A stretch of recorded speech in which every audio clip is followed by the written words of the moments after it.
and the AO spine. So I'll be speaking about postoperative epidural hematomas and when to evacuate. I have nothing to disclose. So many of us probably encountered this in our practices where you do a decompression procedure, whether fusion or not, and then postoperatively the patient complains of worsening symptoms or sometimes weakness, pain or numbness, and then you get a postoperative MRI and you see a hematoma, and then you ask yourself, should I act on this or let it be? So a little bit of a background, postoperative symptomatic epidural hematoma is a rare but potentially devastating complication. A symptomatic epidural hematoma is basically a collection of blood in the spinal canal which can compress the thecal sac, cauda equina, or spinal cord, leading to neurological dysfunction. It can develop within hours after surgery or in a delayed fashion.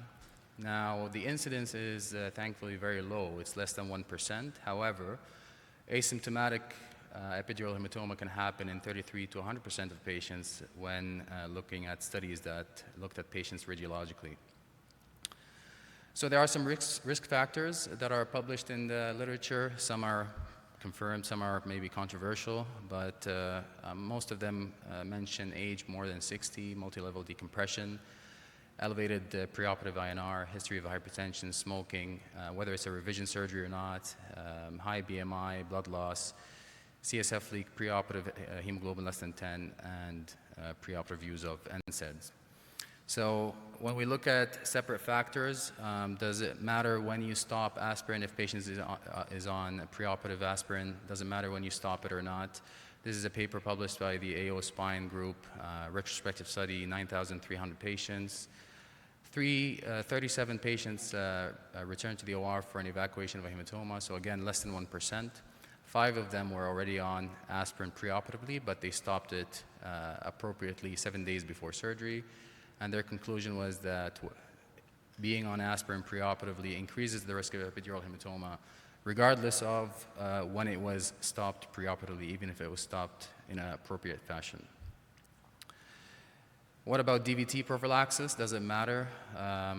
Do you start 24 hours, 48 hours after surgery or not? Does it increase the risk or not? This is a paper. It's a systematic review looking at postoperative spinal epidural hematomas. And what they were able to conclude, or not conclude really, is that prophylaxis for DVT or PE after surgery did not necessarily, there's not enough evidence to say that it actually increases the risk, but patients who were treated for PE with therapeutic heparin probably had a higher chance of getting an epidural hematoma than others. So therapeutic, yes. Prophylaxis, not sure. How about if we decrease our blood loss and go into MIS surgery as opposed to open surgery? Does that really decrease the chance of an epidural hematoma after surgery? So this is a paper, again, a retrospective study looking at 1,000 cases of MIS laminectomies and laminotomies. So there are about 50-50 cases.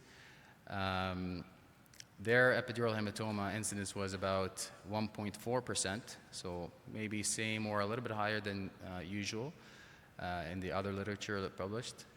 And 9 out of the 14 patients had neurological deficits. All patients who had evacuation recovered without any sequelae. So you can think about it that your dead space is less, so minimal hematoma can probably cause more compression in MIS. But again, it's a retrospective study. Now, what can anesthesia do, or how can anesthesia help in preventing epidural hematomas postoperatively? So this is a paper that looked at patients who had cervical, thoracic, and lumbar procedures, 8,200 patients. The incidence of an epidural hematoma in these cases were about 0.39%, higher percentage in the thoracic spine and the lowest in the cervical spine. And they found that when doing a multivariate analysis that BMI and an increase in blood pressure after extubation were independent risk factors of developing a postoperative hematoma. So probably waking the patient up gently without, we always tell the anesthetist we don't want any coughing, we don't want any increase in blood pressure and stuff like that. What about drains? This is also controversial, I think. A lot of surgeons, some use drains, some don't. The literature is not really clear about this. It might increase the risk of infection, it might not. So this is an RCT looking at patients who had lumbar disc surgery and had a drain after surgery or not. So basically it's a randomized control trial. It's a radiological study, so only MRIs, not looking at patient symptoms. 22 patients had a drain and 28 patients did not have a drain.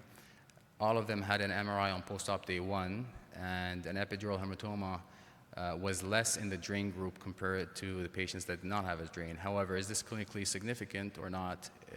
You can't really draw any conclusion from this, because we know that most patients get asymptomatic hematoma postoperatively, but this doesn't really examine the patients and give any clinical insight on that. But this is another study that looks at also putting drains in patients for spine surgery. So they're looking at postoperative spinal epidural hematomas causing Asia B spinal cord injuries in patients with drains. So it's a retrospective study again, about 1,750 cases. The incidence was pretty similar to the literature, less than 1%. All had medium-sized JP drains. The mean hour to evacuation after it was diagnosed was 6 hours. All recovered after evacuation. And their conclusion was that drains do not necessarily prevent epidural hematomas, even when placed. And usually that's the main reason we place them after surgery. Now, then does size matter? Like if you put a large drain versus a small drain, does it matter in terms of preventing an epidural hematoma or not? This prospective randomized study was done on lumbar posterior decompression and fusion cases. First group had 2 large diameter drains, the second group had 2 small diameter drains. And the parameters between the groups were pretty similar, except for that the small diameter group had older age patients. No gel foam or hemostatic agents were used in both groups. Drains were removed on post-op day 3 for all patients, and MRIs were done on post-op day 7. Epidural hematomas on MRI were pretty similar between the 2 groups, whether you used larger drains or smaller drains. So size apparently does not matter. So what happens in terms of prognosis? Although this is a paper about spontaneous spinal epidural hematomas, not really post-operative, but it gives us a little bit of an insight about the prognosis and what can happen after developing an epidural hematoma. So it's a retrospective study, 105 patients with spontaneous epidural hematomas. About 2/3 of them were in the thoracic or cervical spine, and their bad prognostic factors were any hematoma that happens in the thoracic segment, use of anticoagulation, severe neurological deficits on admission, sphincter dysfunction as mentioned in the previous talk, and short progression interval. And they found that the preoperative neurological deficit and paraplegia time were strongly correlated with the prognosis in the subset of patients who underwent surgical decompression. This is another paper by the AO Spine group looking at epidural hematomas following cervical spine surgery, anterior and posterior, 16,000 patients. And 14 patients developed an epidural hematoma, so very low incident. All were evacuated because they were symptomatic. And of those ones who were diagnosed and treated early, 33% had persistent neurological deficits. So the prognosis is not that great.